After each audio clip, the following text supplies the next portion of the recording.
Opa, um tempo atrás eu passei pela vontade de parar de jogar videogame, ou melhor, a não vontade de jogar, e queria saber se você já passou por isso em algum momento.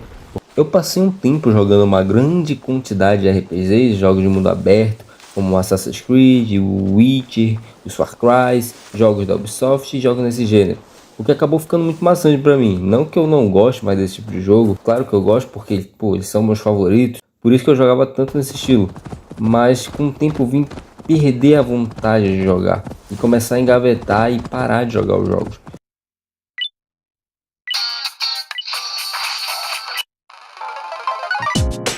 Isso aconteceu quando eu estava próximo de terminar o Persona 3 Reload na época que ele lançou. E para falar de Persona 3 Reload, não tem como não falar da trama desse jogo, que você se envolve no mundo japonês, onde você é um estudante durante um dia, você tem as suas relações nas aulas, com os outros personagens da escola, e à noite você é meio que um herói ali com o seu grupo. A trama de Persona 3 gira em torno de um fenômeno que é conhecido como a Hora das Trevas, um período de tempo oculto ali que ocorre entre um dia e outro. A partir das meia-noite começa esse horário sombrio, onde criaturas sombrias chamadas Shadows aparecem e atacam qualquer humano que não estejam paralisados. Minato e seus colegas, membros da organização especializada, que é uma organização ali que combate as Shadows, chamada de CAAC, devem explorar o Tartarus, uma torre misteriosa que surge nesse horário das trevas, e eles têm que descobrir a verdade por trás desse fenômeno para poder evitar o fim do mundo. E é claro que assim como os outros personagens da saga, a Persona 3 também aborda temas como a morte, a solidão e a importância das relações interpessoais, com o jogador tomando decisões que afetam não só o desenvolvimento dele, assim como o desenvolvimento dos personagens ao redor dele e o desenrolar da trama também, tendo combate baseado por turnos aí, onde os personagens podem invocar e combinar diferentes personas, que são basicamente o poder especial de cada protagonista, para derrotar essas sombras aí, as Shadows. E apesar de ser um RPG de turno, eu senti muita similaridade com os outros RPGs que eu estava jogando, ou já joguei. E com mais de 40 horas eu simplesmente parei. Comecei a optar por jogar jogos que me traziam uma rápida satisfação ali, como o FIFA. Eu gosto de um fifinha, um Battle Royale de vez em quando. Mas nada que me fizesse ter algum trabalho, assim, entre aspas, jogando como os outros faziam, sabe?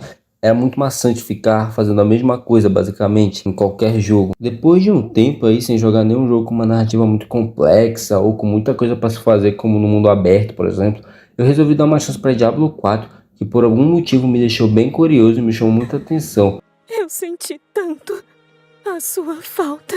Eu tenho tanto orgulho de você. Mas agora preciso que você desista. Quê? Não. Não, não! Tinha que ser você!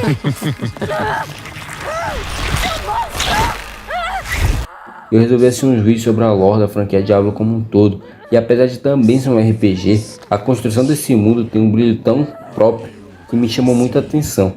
A lore do jogo se passa em um mundo fictício chamado Santuário, onde anjos e demônios travam uma eterna batalha pelo controle da humanidade. Tudo começa com Anu, o único ser existente antes de tudo, feito totalmente de luz e escuridão. Porém, ele ansiava ser totalmente puro, e com essa vontade ele retira toda a escuridão do seu corpo, dando origem assim a Tatameth.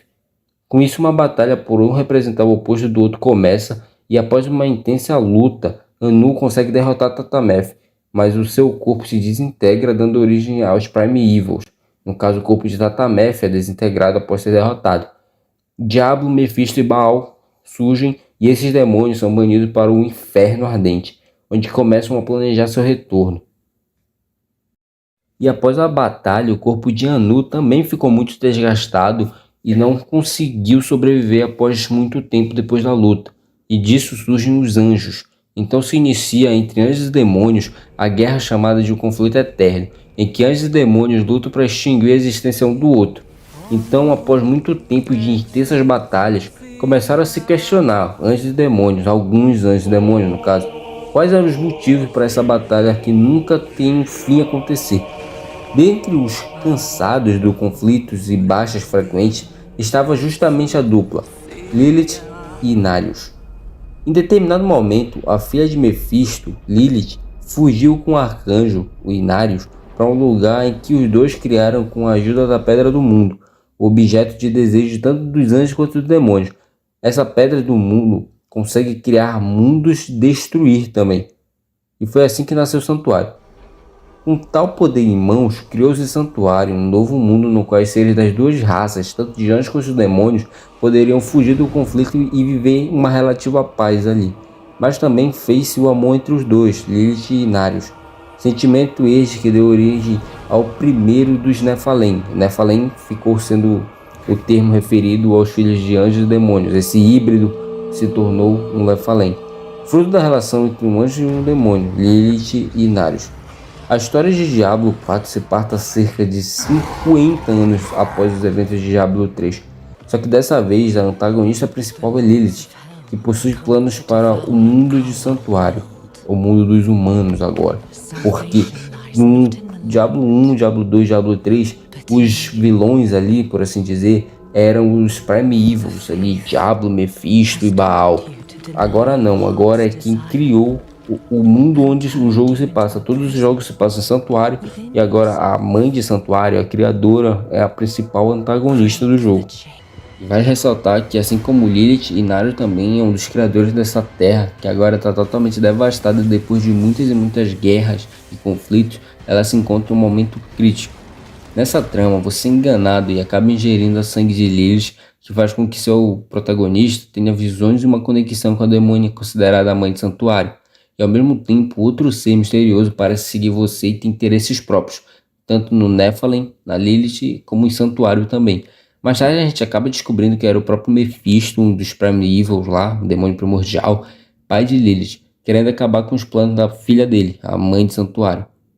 Toda essa narrativa épica fez ressurgir em mim uma vontade de explorar a lei e descobrir coisas novas em um mundo que eu não conhecia, que eu não sentia fazia muito tempo.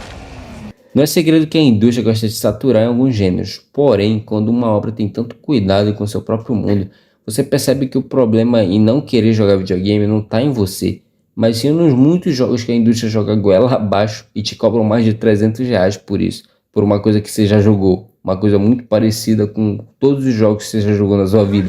E se assim como eu um tempo atrás, vocês estiverem em saco cheio do que estão jogando, mudem os ares.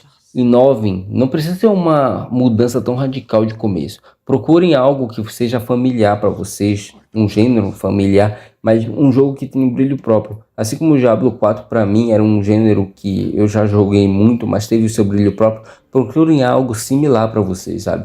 E depois de um tempo inovem jogando, na forma de jogar. Joguem jogos que vocês acham que não faz o estilo de vocês. Se desafiem jogando um Souls-like, por exemplo, um jogo de terror, ou até mesmo um jogo do gênero que você gosta.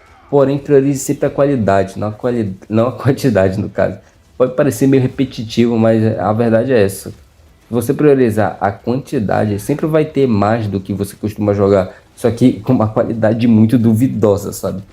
E por hoje é isso. Se você gostou do vídeo, não esquece de se inscrever, deixar o gostei. O canal é novo, então se inscreve e compartilha com pelo menos um amigo aí para ajudar. A meta é um vídeo por semana, eu não prometo nada porque eu não sou político. Mas vamos tentar. Até a próxima e fui.